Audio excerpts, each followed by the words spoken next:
Hello my cuties, क्या हाल है आप सबके। आज हम पढ़ेंगे दीवान के दिल का एपिसोड नंबर 19। लेट्स सी आगे क्या होता है। स्टार्ट करते हैं। मजबूती से बाजू उसके गिर्द बांधे वो भूचल सी आवाज में उसके कान में बोला था, पहले तुम्हें खफा करता हूँ फिर मना लूंगा। उसके गाल पे लुढ़कता हुआ और शिद्दत से उसे चूमने लगा। वो खिलखिलाकर हंस दी। उसके माथे पे लब रखता मुस्तजाब उसके बालों में उंगलियां फेरने लगा। तुम भी अच्छी हो, उसके नाम सरा पे कलम सपनों पर महसूस करता वो आहिस्ता से बोला। हर गुजरते दिन के साथ वो उसके लिए मज़ीद खास, मज़ीद ज़रूरी होती जा रही थी और खूबसूरत भी। उसकी सरगोशी नुमा आवाज़ पे वो आंखें मूंदे फिर से मुस्कुराए, जो कभी फ्लर्ट करने से भास नहीं आता था। चेहरे पे सुकून ही सुकून था। मुसलसल उसके लंबे बालों में नरमी से उंगलियां फेरता हुआ वो जैसे फिर से उसे सुलाने की दर पे था। वो इब्तिसाम की मौजूदगी की वजह से दाइंसा ऐसा कर रहा था। वो नहीं चाहता था कि इसके दफा होने से पहले वो उसकी मौजूदगी में नीचे जाए। कितनी देर से बात वो पहले की तरह सबके साथ वक्त गुजारकर खुश थी। उसको एक हफ्ते से भी पहले ही फिर से वापस ले जाकर वो बहरहाल इस घटिया शख्स की वजह से उसकी खुशी खराब नहीं कर सकता था। बेशक हुरिया ने खुद कह दिया था, पर हर बार वो इब्तिसाम की वजह से उसे उसकी खुशियों से महरूम नहीं कर सकता था। उसके सीने पे चेहरा रखे रखे हुरिया ने पूछल सी निगाहों से उसकी जानिब देखा तो मुस्तजाब ने नरमी से उसकी आंखें चूमी। क्यों खफा हो गई थी? उठते ही वो आहिस्ता से बोला था। हुरिया ने नफी में सर हिला दिया। बुरा हूँ मैं? उसके अगले इब्तिसार पे उसने फिर से हाँ नफी में सर हिलाया। तो मैं तंग करता हूँ? अब की बार सर इस बात में हिला था। मुस्तजाब ने आहिस्ता से उसके माथे पे लब रखे। तो मैं सबसे दूर ले गया हूँ इसलिए? उसके सवाल पे वो कुछ पल यूं ही उसे देखती रही, फिर अपने बालों में गर्दिश करता हुआ उसका हाथ थाम कर उसकी हथेली पर लब रखे। मुझे आप मिल गए और कुछ नहीं चाहिए। उसका हाथ होठों से लगाए लगाए वो आंखें मूंदे जब से बोली थी। मुस्तजाब ने दूसरे बाजू से उसके गिर्द गिरफ्त मजबूत की। मैं तुम्हें बहुत संभाल के रखूंगा हूर। उसकी भूचल सी आवाज में कहे गए अल्फाज सुनती ही हुरिया ने उसका हाथ फिर से अपने सर पे रखा। तो वो भी साफ्ता मुस्कुराया और दोबारा से पहले की तरह उसके बालों में उंगलियां चलाने लगा। उसकी उंगलियों के लम्स में जैसे कोई नशा सा था, जो उसके यूं छूते ही वो खुनुदगी में जाने लगती थी। उसकी पुरसुकून सांसें अपने सीने पर महसूस करते मुस्तजाब ने भी इत्मीनान से आंखें मूंद ली। सुबह के 6 बज रहे थे। राबेल कसलमंदी से उठते ही नीचे किचन में आई तो सुंबल नाश्ता बना रही थी। 7 बजे तक उन तीनों को यूनिवर्सिटी के लिए निकलना होता था। सुबह असवद की वजह से ऑफ कर रही थी, इसलिए आज से उसे और असीर को जाना था। और असीर तो आधा घंटा पहले भी मुश्किल से उठती थी और फिर सारा टाइम तैयारी बिलखुसूस मेकअप भी लगा देती थी। डिजाइनिंग से मुंसलिक उनके डिपार्टमेंट्स यूनिवर्सिटी के डिपार्टमेंट कम और फैशन शो ज्यादा था। ये आप ही कहाँ है? सुंबल को देखती हुई मुंह होकर चेयर पर बैठ गई। वो तो नहीं आई अभी तक, सो रही होंगी। उसके जवाब पे राबेल ने चेहरे के दावे बिगाड़े। मतलब उसके हाथ का मतमजा नाश्ता करना था। सुंबुल ने ट्रे उसके सामने रखी तो मेज से सर उठाती वो बदतमीजी से नाश्ता करने लगी। फिर टाइम देखती कसरबंदी से खड़ी हुई। किचन से लॉन्च में दाखिल होते उसकी निगाह सामने इब्तिसाम पे पड़ी तो एकदम घबरा के वापस से किचन में घुसी। उसे बिल्कुल मालूम नहीं था कि वो वापस आ चुका है। सबकी तरह वो भी यही जानती थी कि वो 3-4 रोज बाद आएगा। उसने सारा जरा सा चेहरा निकाल कर उसको देखा। लॉन्च के बीचों बीच खड़ा, वो हाथ में पानी का गिलास थामे सर झुकाए फोन में मसरूफ था। चेहरे पे पथरीले तासुर आते ही कब वापस आए? उसने गला खंगारते हुए सुंबुल से पूछा। तो उसकी निगाहों की ताकुब में देखती हुई सुंबुल ने बेजारी से सर झटका। रात को वो सख्त पूरे मूड में बोली थी। राबिल ने ताज्जुब से उसको देखा। उससे क्या हुआ था? फिर सर झटकती हुई दोबारा से लॉन्च में देखने लगी। वो हनूस वहीं जमा था। पता नहीं वो उसे कुछ कहता या नहीं। उसने तो उसके कहने पे असीर से माफी भी मांग ली थी। बेशक सबके सामने ना सही पर मांगी तो थी। उसका सामना किए बगैर वहां से गुजर कर जाना मुमकिन नहीं था और यूं मजीद वहां खड़ी भी नहीं रह सकती थी। 7 बजे हर हाल में निकलना था वरना यूनिवर्सिटी से लेट हो जाती वो। उसने गहरा सांस लेकर खुद को पुरसुकून करने की कोशिश की और फिर चेहरे के तासुरात सुपाट करती हुई बाहर निकली। उस पे के कदमों की आवाज पे इब्तिसाम ने फोन से निगाहें उठाकर उसकी जानिब देखा था और फिर यूं इतने रोज बाद देखकर उसको वहीं स्टिल हो गया था। क्या कुछ याद नहीं आया था? उसकी जानिब देखे बगैर वो उसके पास से गुजरती हुई ऊपर की जानिब बढ़ गई। चेहरा बिल्कुल बेतासुर था। शनासाई की कोई रमक तक नहीं थी। वो इस्तेज़ाई अंदाज में मुस्कुराया। उसके गायब होने तक वो मुड़कर उसकी पुश्त देखता रहा और फिर सर झटक कर दोबारा से फोन में मसरूफ हो गया। ऊपरी मंजिल पे कदम रखती राबेल उसकी नजरों से ओझल होते एकदम दीवार से टेक लगाकर गहरे सांस लेने लगी। दिल की एकदम अजीब सी कैफियत हो गई थी। जहन में मंगनी के अरसे में उसके साथ गुजारे गए पल लहराने लगे। दीवार की ओर से चेहरा निकालते उसने जरा सा उसकी जानिब देखा। वो बिल्कुल वैसा ही था जैसे उसके साथ होते हुए होते हुए था। वो एकदम घबराकर सरस से पीछे हटी और तेज-तेज कदम उठाती अपने कमरे की जानिब बढ़ गई। तैयार होकर निकलते-निकलते उन्हें अच्छी खासी देर हो चुकी थी। हर रोज़ सुबह जल्दी-जल्दी का शोर मचाकर उन्हें ज़बरदस्ती वक़्त पे तैयार करवा देती थी, पर आज वो नहीं थी, तो दोनों ने खूब दिल लगाकर तैयारी की थी। गाड़ी हवेली के गेट से बाहर निकली तो बिल्कुल गैर इरादी तौर पे असीर की निगाह बाएं जानिब खड़ी हुई शहरयार की गाड़ी पे पड़ी। उससे कुछ फासले पे ऑफिस के लिए तैयार उसामा उसके गेट के बाहर खड़ा हुआ उससे बातें कर रहा था। शायद उसको देखकर वो वहीं रुक गया था। असीर को अपना दिल हाथों से फिसलता हुआ महसूस हुआ। उसकी आंखें शहरयार पर जम सी गई थी, जो हंसकर उसामा की किसी बात का जवाब दे रहा था। गाड़ी आगे आ गई थी, पर वो अभी तक मुड़कर उसको देख रही थी। उसकी निगाहों के ताक़ुब में राबिल ने भी मुड़कर पीछे उन दोनों की जानिब देखा। गाड़ी गेट से निकलती हुई देखकर शहरयार ने बस एक सरसरी सी निगाह उस जानिब डाली थी और फिर से उसामा की जानिब मुतवज्जा हो गया था। आधी रात बीत चुकी थी। दोनों पैर ऊपर रखकर झूले की पुश पे सर टिकाए असीर चेहरे पर दुनिया जहाँ की मासूमियत तारी किए बैठी थी। उसको देखकर पिछले 2 रोज में किए गए सारे दावे धरे के धरे रह गए थे। ऐसा करती हूँ, कॉल कर लेती हूँ उसे। सर उठाती हुई एकदम जोश से खुद से कुछ फासले पे बैठी हुई राबिल से बोली, तो राबिल ने सदमे से उसे देखा। वो इतनी जल्दी बदल जाएगी उसके वहमो गुमान में भी नहीं था। सिर्फ एक नज़र देखा था और बस सारी नाराज़गी और सेल्फ रिस्पेक्ट की बातें पस मंज़र में चली गई थी।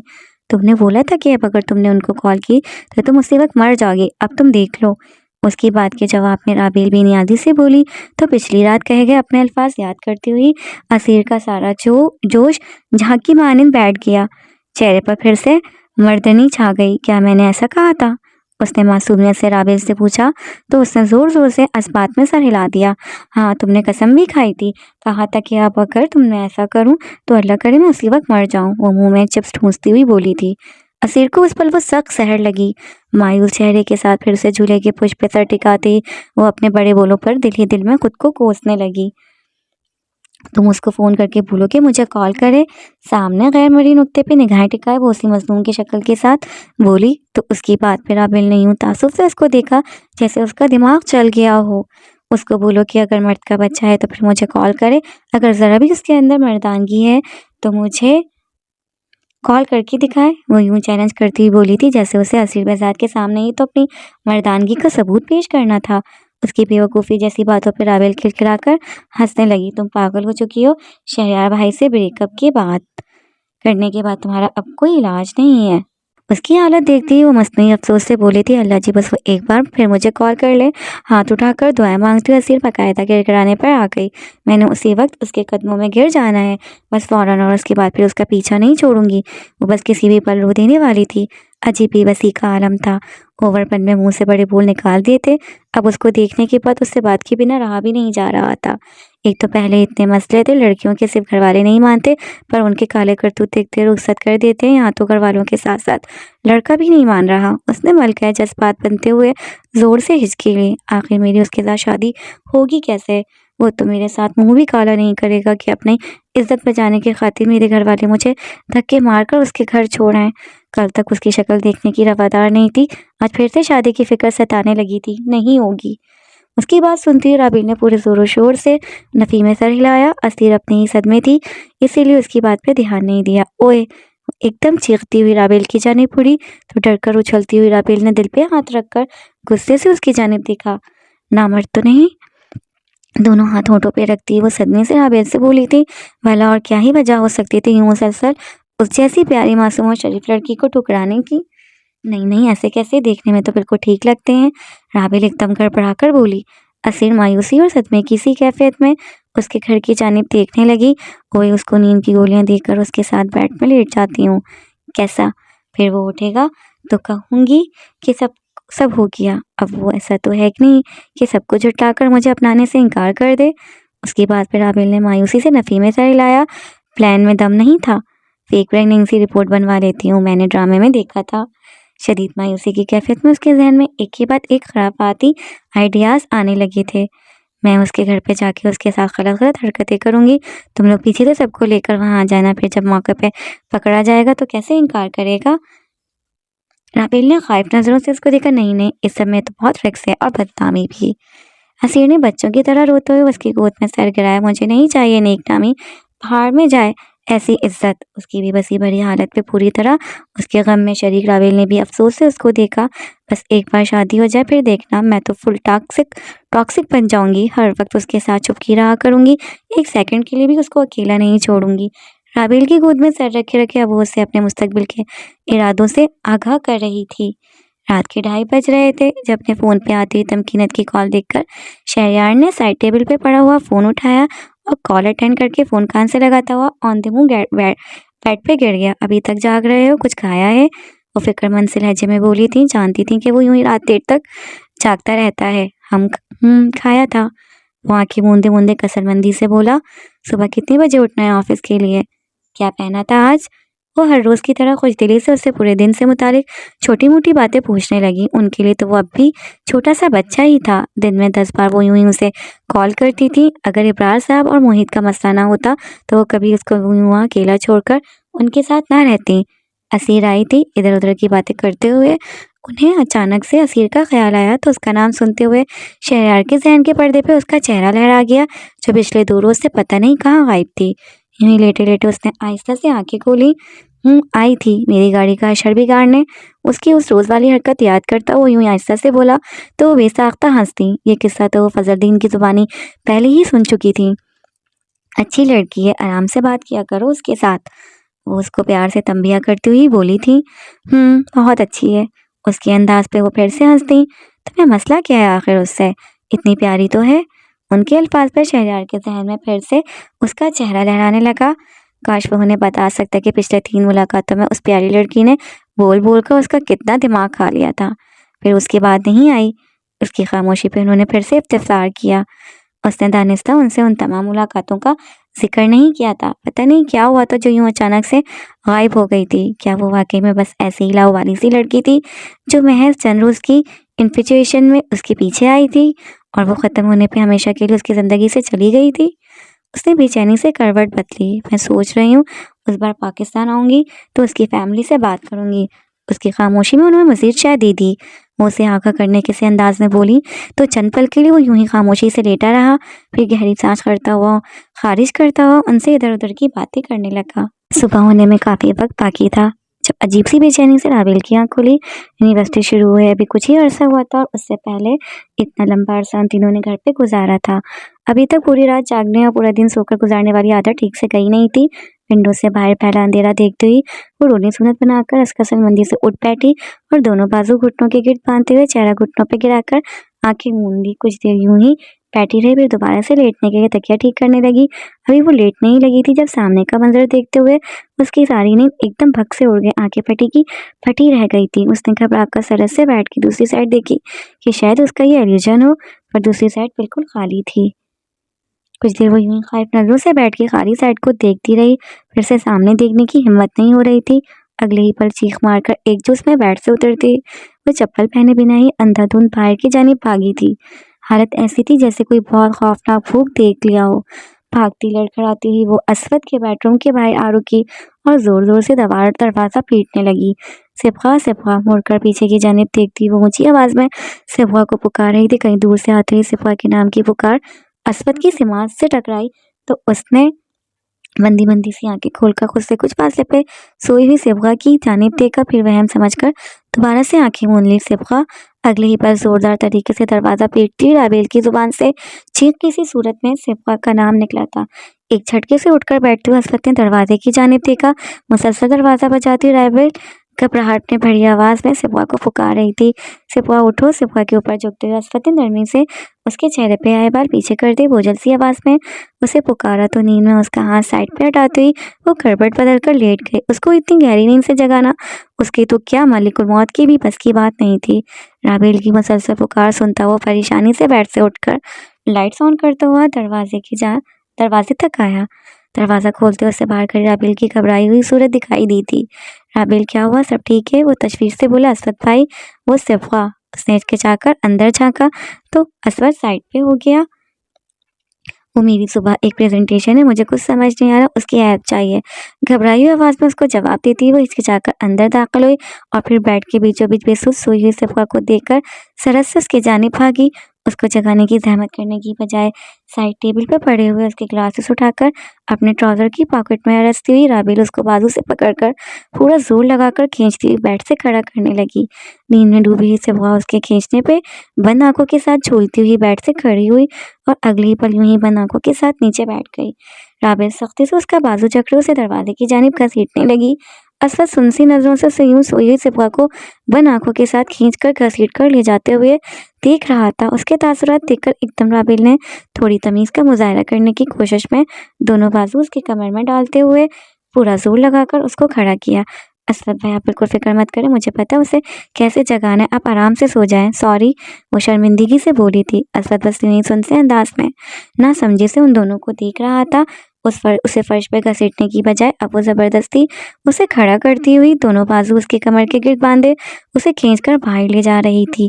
उसके साथ खींचती हुई नींद में डूबी झूलती सिबा ने बेडरूम से बाहर निकलने तक आंखें तो नहीं खोली थी, अलबत्ता उन्हीं बंद आंखों के साथ ही उसे 2-3 थप्पड़ ज़रूर जड़ दिए थे। उसके चांटों की परवाह किए बगैर बामुश्किल उसको एक बाजू से काबू करती हुई राबेल ने बेडरूम की लाइट्स ऑफ की और असद बेजात पे मजीद एहसान करते हुए जाते जाते दरवाज़ा भी बंद कर दिया। वो गहरी सांस खारिज करता हुआ नफ़ी में सर हिलाता फिर बेड पे लेट गया। असद की निगाहों से ओझल होती ही बेहाल होती राबेल ने सरस से उसे छोड़ते हुए फर्श पे गिराया था। दीवार का सहारा लेती हुई वो कुछ देर गहरे सांस लेकर अपना तनफ्फुस बहाल करने की कोशिश करती रही। उसका पूरा वजन अपने नाजुक से वजूद पे बर्दाश्त करके उसको वहां तक लाने में ही उसकी हालत ख़राब हो गई थी। अपनी सांसें बहाल करती हुई वो पहले की तरह उसे फर्श पे घसीटते हुए असीर के बेडरूम की जानिब ले जाने लगी। दरवाजे के बाहर पहुंचने तक सिबा खुद उठकर अपने पैरों पर खड़ी हो चुकी थी, अलबत्ता आंखें हनूस बंद थी। नींद में झूलती हुई सिबा को बाजू से थामकर अंदर लाती हुई राबेल ने बेड से कुछ फासले पे नीचे फ्लोर पे बिठा दिया और खुद भी उसके साथ ही बैठ गई। वो झूलती झूलती कहीं लेटने लगी तो दोनों बाजुओं से उसको सख्ती से थामती हुई राबेल ने जोर से झंझोड़ा। वो जरा सी आंखें खोलकर सामने देखने लगी। आंखें खुल गई थी पर दिमाग अभी तक सोया हुआ था। कुछ देर वो यूं ही खुली आंखों और बंद दिमाग के साथ सामने देखती रही और फिर आहिस्ता आहिस्ता सामने के मंजर ने जहन को बेदार करना शुरू किया। उसने जोर जोर से आंखें मली, एक बार, 2 बार, 3 बार, फिर पटी पटी निगाहों से असीर बेजात जैसी शक्ल की उस अजीब व गरीब सी मखलूक को देखने लगी। जानेमाज पर बैठी वो मखलूक हिल हिलकर मुंह ही मुंह में पता नहीं क्या पढ़ रही थी। सफ़ेद दुपट्टा अजीब सी तरीके से कसकर सर पर लपेट रखा था, यूं के सारे बाल तो उसमें छुप गए थे पर बाकी का दुपट्टा रस्सी की मान गर्दन से होता हुआ सारा एक साइड पे झूल रहा था। नीचे वही रात वाला ट्राउजर शर्ट पहन रखा था। अंधेरे में उसका चेहरा बिल्कुल तारीक दिखाई दे रहा था पर सफ़ेद दुपट्टा चमक रहा था। सिबा ने शौक से राबेल को देखा और फिर से सफ़ेद दुपट्टे के हौले में उसके अंधेरे में डूबा चेहरा देखने लगी। राबेल चीख मारती हुई आंखें मीच कर सिबा से लिपट गई तो वो होश में लौटी। ये असीर की जानिब इशारा करती वो शौक से बोली थी। राबेल ने डरते डरते दूर से हाथ बढ़ाकर अपनी शहादत की उंगली से असीर के बाजू को छूते हुए जरा सा उसे हिलाया। वो एक पल के लिए तवाज़ुन खोते हुए साइड पे गिरने लगी, फिर दोबारा से संभलती हुई सीधी बैठकर पहले की तरह पूरे जोर शोर से हिलने लगी। नहीं करो, सिबा ने गुस्से से राबेल का हाथ पीछे खींचा। ये क्या कर रही है? रूहान से शक्ल बनाती हुई राबेल ने घबराई हुई आवाज़ में सिबा से पूछा था। नमाज पढ़ रही है? और से असीर को देखती हुई सिबा ने राबेल के कान में हल्की आवाज़ में उसके सवाल का जवाब दिया। बेशक तरीका और हुलिया कुछ अजीब सा था और बेशक आज से पहले कभी उनके फरिश्तों ने भी असीर बेजात को नमाज पढ़ते नहीं देखा था, पर उसके सिवा सिबा को और कुछ समझ ना आया। नहीं नहीं, इसमें कुछ आया हुआ है, प्लीज़। कि कैसे? ये कुछ और कर रही है, ये असीर नहीं है, मुझे बहुत डर लग रहा है। राबेल तकरीबन सिबा की गोद में घुसी हुई थी। उसे पूरा यकीन था कि असीर बेजात के अंदर उस पल कोई माफूकुल फितरत चीज़ घुसी हुई है, कोई जिन चुड़ैल। सलाम फेरती हुई असीर आंखें मूंदे मूंदे अब दुआ के लिए हाथ उठाती जोर शोर से हिल हिल कर दुआ मांगने लगी थी। बीच में 1-2 बार वही हाथ चेहरे तक ले जाते हुए गैर महसूस अंदाज में उंगलियों से आंखें मसलते हुए ज़बरदस्ती आंसू निकालने की नाकाम कोशिश भी की थी। सिबा और राबेल ने शौक से एक दूसरे की जानिब देखा। वो दोनों हनूस एक दूसरे से चिमटी बैठी थी। राबेल फिर से चीख मारती हुई आंखें मीचकर मजीद उसकी गोद में घुस गई।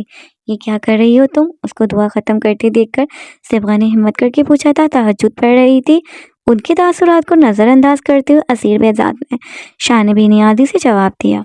वो खड़ी होकर अब जायनमाज उठाती हुई उसे फूहड़पन से तय करके साइड पे रख रही थी जो वो हुरिया से मांग कर लाई थी। फिर सख्ती से सर के गिर्द लिपटा हुआ दुपट्टा उतार कर बेड पे फेंका और चेहरा ऊपर उठाती हुई आंखें मूंद कर सर को दाएं बाएं झटकती बालों में हाथ फेरने लगी। आई सिबगा ने ताज्जुब से उसे देखा। रापील ने भी जरा सी आंखों की झुर्री खोली। आवाज तो असीर की ही थी। अगर उसके अंदर कोई भूत प्रेत घुसा हुआ होता तो उसकी वजह किसी जीन की खौफनाक सी भारी भरकम सी आवाज सुनाई देती। तुम तहज्जुद पढ़ रही थी? राबेल को अपने ऊपर से धकेलते हुए सिबगा शौक से खड़ी हुई। क्यों, किस लिए? कभी फर्ज पर नमाज भी पढ़ी है? उसको झंझोड़ती हुई हैरानगी से बोली थी। उसके ताकुब में खड़ी होती हुई राबेल भी असीर के नजदीक आई। कुछ देर पहले तक दम निकला हुआ था पर अब उसको अपनी असली हुलिये में देखते हुए काफी हद तक उसकी जान में जान आई थी। सिबगा के यूं बुरी तरह झंझोड़ने पे उसको झटकती हुई असीर ने आंखों में नाराजगी का तासुर लिए उसकी जानिब देखा। ऐसी भी कोई बात नहीं है, अच्छा कभी कभार पढ़ लेती हूँ। वो तो तुम दोनों सो रही होती हो इसलिए कभी तुम लोगों को पता नहीं चला। सोफे पे बैठते हुए वो साफ मुकरी थी। उसके सफेद झूठ पे सिबगा और राबेल ने एक दूसरे की जानिब देखा और फिर उसके दाएं बाएं आ बैठी। देखो शराफत से सच सच बता दो कि क्या कर रही थी? राबेल धमकी आमीज लहजे में बोली तो असीर ने रोनी सूरत बनाते हुए उसकी जानिब देखा और फिर सदमे से बेहाल अंदाज में दोनों बाजू उसकी कमर के गिर्द हायल करते हुए उसके सीने से लग गई। वो मैं दुआ मांग रही थी कि शहरी बस एक बार खुद से मुझे कॉल कर ले। जबरदस्ती लहजे में रकत तारी करते हुए उसने हिचकी ली तो सिबगा शौक से उसको देखने लगी। रात के इस पैर उठकर वो इसलिए तहज्जुद पढ़ रही थी कि शहरयार उसे कॉल करे। अब मैं क्या करूं? उसको कॉल भी तो नहीं कर सकती ना। अगर कॉल की और मर गई तो? तिरछी नजरों से उन दोनों को देखती हुई वो मजीद सदमे भरे अंदाज में बोली। राबेल ने अफसोस से नफी में सर हिलाया। वो तो मेरे मरने के बाद किसी और से शादी कर लेगा। मैं क्या करूंगी फिर? ऊपर से उसको किसी और के साथ अय्याशियां और गंदी हरकतें करते हुए देखूंगी क्या? मतलब मरने के बाद भी मेरी आत्मा को सुकून नहीं मिलेगा? उसके गमज़दा लहजे पे सिबगा ने गुस्से से उसको देखा। और तुम्हारी सेल्फ रिस्पेक्ट कहाँ गई अब? उसके एक रोज़ कबल किए गए सेल्फ रिस्पेक्ट के दावे याद करती सिबगा गमों गुस्से से उसको झंझोड़ती हुई बोली थी। राबेल से चुपकी हुई असीर ने नाराजगी से उसको दूर झटका। भाड़ में गई सेल्फ रिस्पेक्ट, मुझे नहीं रखनी कोई सेल्फ रिस्पेक्ट, वो ठनक कर बोली थी।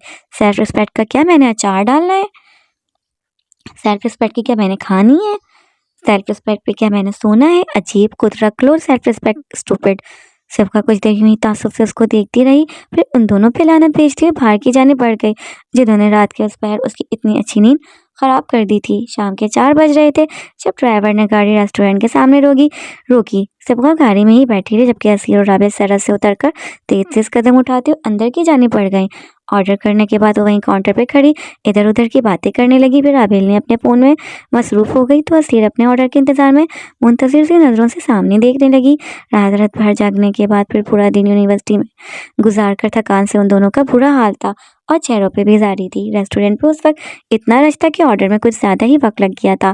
काउंटर पे कोई उसके बिल्कुल बराबर आके खड़ा हुआ तो उसने गैर इरादी तौर पर उसकी जानिब देखा और फिर सुन रह गई। उसके बिल्कुल साथ खड़ा हुआ शहरयार हल्की आवाज़ में शोर के बाद ज़रा सा सामने की जानिब झुककर कैश काउंटर पे खड़ी हुई लड़की को अपने ऑर्डर नोट करवा रहा था। उसने अब तक असीर को नहीं देखा था।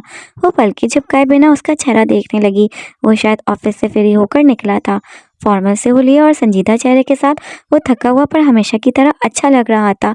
वो ऑर्डर बताता हुआ पीछे की जानिब सीधा होने लगा तो सरस से उससे निगाह हटाती हुई असीर फिर से सामने देखने लगी। शहरयार की निगाह अचानक से उस पर पड़ी थी। उस रोज़ के बाद यूं एकदम से उसको अपने सामने देखकर वो बिल्कुल ब्लैंक हो गया। उसके साथ खड़ी हुई अजनबियत से सामने देख रही थी। चेहरे पे दूर दूर तक लाताल्लुकी के सिवा कोई दूसरा तासुर नहीं था। चंद रोज में इतना ही करीब आकर एकदम से इतना फास्ट था और क्यों आखिर? बिना किसी वजह के। एक पल के लिए उसने सोचा कि इसको मुखातिब करे फिर उसका रोज वाला रवैया याद करके रुक गया। जब उसके बारे यहाँ पूछने पे भी उसने उसको जवाब नहीं दिया था। चंद सानी वो यूं ही उसको देखता रहा फिर उसके लाताल्लुकी भरे अंदाज पर रुख मोड़कर दूसरी जानिब खड़े हुए अपने दोस्त से बात करने लगा। असीर ने फिर से जरा सा चेहरा तिरछा करके उसको देखा। वो बिल्कुल साथ ही खड़ा था। उसने लफा किए फिर हिचकिचाकर उससे निगाहें हटाते हुए वो चेहरा झुकाकर काउंटर को देखने लगी। चाकर भी उसको मुखातिब नहीं कर पाई थी। सामने धरा हुआ उसका हाथ देखकर आंखों में मिर्ची सी लगने लगी। चंद रोज पहले तक उसका हाथ अपने हाथ में थामे वो फुर्सत से उसकी दुनिया जहाँ की बातें सुन रहा था और अब बिल्कुल अजनबियों की तरह यूं साथ साथ खड़े थे। इतनी मुलाकातों के बाद महज 3 रोज की दूरी ने लाताल्लुकी की कितनी बड़ी दीवार हायल कर दी थी। असीर ने फिर से उसकी जानिब देखा, बुलाने की कोशिश की, फिर झिझक कर रुक गई। खुद ही बातचीत बंद की थी, अब किस मुंह से बुलाती। आंखों में नमी उमटने लगी। सामने खड़े हुए लड़के ने उनका ऑर्डर काउंटर पे असीर के सामने रखा तो शहरयार ने एक बार फिर से चेहरा मोड़कर उसको देखा। अपनी आंखों में उमटती नमी छुपाने के लिए वो सरस से दूसरी जानिब देखने लगी। शहरयार ने लब खींचे। कैसे बुलाता जब वो बात ही नहीं करना चाहती थी। उस रोज कितनी कोशिश की थी पूछने की कि क्या हुआ है। राबेल ऑर्डर ले रही थी और वो मुंह फेरे खड़ी थी। वो गहरी सांस खारिज करके सामने देखने लगा। काउंटर से ऑर्डर उठाती राबेल ने असीर के गैर मामूली तासुरात में इतनी देर में पहली बार साथ खड़े हुए शहरयार पर ध्यान दिया था। उसने घबराकर असीर की जानिब देखा, जिसकी आंखें बस किसी भी पल छलकने को तैयार थीं, और उसका हाथ थामते हुए तेजी से बाहर की जानिब बढ़ गई। गाड़ी में बैठते ही असीर विंडो की जानिब चेहरा करती हुई दोनों हाथ चेहरे पर रखकर तभी तभी सिसकियों से रोने लगी थी। इतनी देर से बांधा हुआ जब्त बंद एक पल में टूटा था। राबेल की दूसरी जानिब बैठी हुई सिफा घबराकर असीर को देखने लगी और फिर ड्राइवर की मौजूदगी के बाइस इशारे में राबेल से पूछा, शहरयार भाई थे अंदर। उसके कान में सरगोशी करती हुई राबेल तसल्ली देने के से अंदाज में असीर का बाजू सहलाने लगी तो सिफा भी दुख से उसको देखने लगी। गाड़ी पहुंच में आकर रुकी तो दोनों हाथों से अपना चेहरा साफ करते हुए असीर दाएं बाएं देखे बिना तेजी से सीढ़ियां चढ़ती हुई अपने बेडरूम में आई और औंधे मुंह बेड पे गिर गई। सिफा और राबेल भी भागती हुई उसके पीछे आई थी। दोपहर का वक्त था, इसलिए सब अपने कमरों में थे। तुम उनसे बात कर लेती असीर। उसके पास बैठी हुई राबेल उसे सहलाकर बोली तो बाजू से चेहरा साफ करती वो उठकर बेड ग्राउंड से टेक लगाकर बैठ गई। मैंने कोशिश की थी। वो इतना स्ट्रेंजर्स की तरह खड़ा था कि मैं घुटने मोड़ती वो दोनों हाथ चेहरे पर रखकर हिचकियों के साथ रोने लगी। सबको ने उसके करीब खिसकते हुए दोनों बाजू उसके गिर्द बांधे। प्लीज चुप हो जाओ, उसको थपकते उसको दिलासा देती वो रोंदी हुई आवाज में बोली थी। रो रो कर उसकी हिचकियां बनने लगी थी। उसका बिल्कुल दिल नहीं किया कि मुझसे बात करने का। इतने रोज में उसने एक बार पूछा तक नहीं। उसको जरा भी फर्क नहीं पड़ता मेरे होने या ना होने से। अपने आंसुओं से भीगा चेहरा हाथ से साफ करती वो सिफा की जानिब देखती तकलीफ दे लहजे में बोली। आंसू अगले ही पल फिर से गालों पे बहने लगे। अगर उसने बात नहीं की तो वो तो कर सकता था ना। नाराज तो वो हुई थी। वो कैसे एकदम से सब कुछ भूलकर बिल्कुल अजनबी बन गया था। ऊपर से मैंने ये फ्लैट्स पहने हुए थे। बेड के नजदीक पड़े हुए चंद्र में पहले उतारे गए नफीसी पट्टी वाली चप्पल की जानिब इशारा करती वो एकदम ही फूट फूट कर बाआवाज बुलंद होने लगी। अगर मुझे पता होता कि उससे सामना हो जाएगा तो कम से कम हीस पहन लेती। पूरे शदोमत से रोते ही वो सदमे से चूर आवाज में बोली तो सिफा और राबेल शौक से उसको देखने लगी। कितना लंबा लग रहा था। सोच रहा होगा कि कितनी टिड्डी सी है, इतनी मुश्किल से हिल्स पहन कर सिर्फ जरा सी देर के लिए उससे मिलने के लिए। यूनिवर्सिटी में पूरा पूरा दिन हिल्स में फिरकर अपने पैरों में इतना दर्द करवाया ताकि उसे यकीन दिला सकूं कि छोटी नहीं हूं मैं। सारी मेहनत खाक में मिल गई। हिचकियों से रोते हुए असीर बेजाद के गम का अलग ही आलम था। असीर, उसकी हिचकियां सुनते हुए सिफा ने उसका चेहरा अपनी हथेलियों में भरा। इसलिए रो रही है, वो बेयकीनी से बोली थी। हाँ तो पता भी है कितना मुश्किल होता है पूरे दिन हिल्स में गुजारना।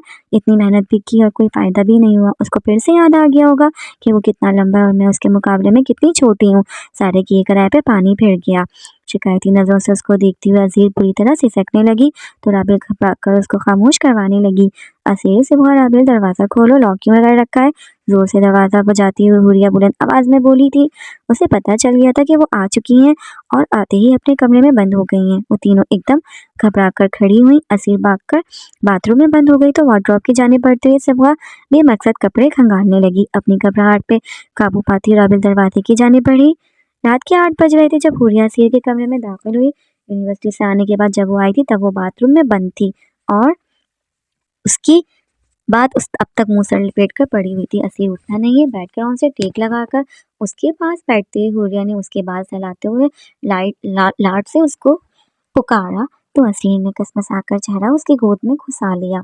अपनी रोई रोई आंखें उससे छुपाने का यही एक तरीका था। नहीं मुझे नींद आ रही है, वो सुस्ती से बोलिया तो हुरिया पुरसोच निगाहों से उसको देखने लगी। कितने रोज से देख रही थी जब से वो हवेली आई थी। कभी सर दर्द, कभी तबीयत खराब, कभी नींद का बहाना बनाकर वो मुस्तकिल यूं ही बेड में घुसी रहती थी। उठो, उठकर बैठो, शाबाश। एकदम से जोर से उसकी पूंछ टपकती वो नर्म मगर अटल लहजे में बोली तो असीर का सांस सीने में अटक गया। वही अंदाज अच्छी तरह पहचानती थी। यकीनन उसे शक हो गया था कि कोई बात है। उसकी नजरों से बचने के लिए असीर ने घबराकर मजीद सख्ती से उसकी गोद में चेहरा घुसाया। सिफा और आबिल की बात अलग थी। वो तीनों तो हमेशा से एक दूसरे के हर राज से वाकिफ थी। अगर हुरिया को पता चलता कि वो यूं छुप छुप कर किसी लड़के से मिल रही है, अगले ही पल घबराहट के मारे उसकी आंखों से आंसू बहने लगे और फिर एकदम हिचकियों से रोते उसने दोनों बाजू सख्ती से उसके गिर्द बांध लिए। असीर उसको यूं अचानक से इतनी बुरी तरह रोता देखकर हुरिया शौक से बोली थी कोई मसला था या तो उससे ही अंदाजा था, पर फिर भी उसको यूं देखकर धचका सा लगा था। क्या हुआ है मुझे बताओ, वो उसको पिचकारती हुई बोली तो असीर मजीद सख्ती से उससे लिपट गई। पूरी तरह हिचकियां बनने लगी थी। उसकी मेहरबान आगोश में जाते ही एकदम से गम फिर से हरा होने लगा था। मैं तंग आ गई हूँ, हर रोज इतनी सुबह सुबह उठूँ, यूनिवर्सिटी जाऊँ, इतना काम, सारा दिन हर वक्त असाइनमेंट्स, प्रेजेंटेशंस, मुझे नहीं जाना। उसकी गोद में चेहरा छुपाए छुपाए वो हिचकियों के बीच बोली। असल वजह तो चाहकर भी नहीं बता सकती थी। उसको यूं बुरी तरह रोता देखकर हुरिया ने सख्ते से दोनों बाजू उसके गिर्द बांधे और आहिस्ता आहिस्ता उसको थपकने लगी। अभी शुरू शुरू के दिन है ना, एक सेमेस्टर के बाद सब ठीक हो जाएगा। उठो शाबाश, इतनी सी बात पे नहीं रोते। सिवा और आबिल भी तो जाती है ना तुम्हारे साथ। पता नहीं ये बात थी या कुछ और, ये बात भी हो सकती थी। हर नई नई यूनिवर्सिटी जाने वाले स्टूडेंट की एकदम से पढ़ने वाले पढ़ाई के बोझ से कमोबेश यही हालत होती थी। फिर वक्त गुजरने के बाद साथ साथ आहिस्ता आहिस्ता सब खुद ब खुद आदी हो जाते थे। क्या खाया मेरी जान ने, वो साइड टेबल पे पड़ा हुआ उस बर्गर का बॉक्स देखती हुई बोली, जो उन्होंने शाम में वापसी पे रुक कर लिया था। कुछ नहीं, वो दोनों हाथों से चेहरा साफ करती हुई बोली थी। झूठ बोलने का फायदा नहीं था, क्योंकि अगर वो कह भी देती कि खाया है तो हुरिया यकीनन वो बॉक्स खोलकर चेक करती, जिसे उसने खाने की जहमत नहीं की थी। मैं बना कर दूं कुछ, उसका चेहरा दोनों हाथों में थामती हुई वो प्यार से बोली, फिर उंगलियों से उसके बाल ठीक करने लगी। इस बात में सर हिलाती हुई असीर उसके सीने से लग गई तो वो धीरे धीरे उसे थपकने लगी। आप चलें, मैं सिबगा और बिला को बुलाकर लाती हूँ। वो बेड से उठकर पैरों में चप्पल रसती हुई बोली थी। उसका गाल सहलाती हुई हुरिया ने इस बात में सर हिलाया तो उन दोनों को बुलाने के लिए बाहर की जाने भाग गई।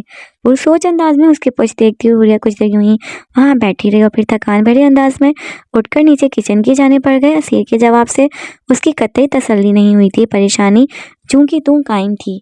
वो तीनों हुरिया के पीछे ही किचन में आई तो प्यार से गुजरते हुए सामने एक सरसरी सी निगाह उन पे डाली और अगले ही पल कदमों का रुख मोड़ता हुआ वहीं चला आया।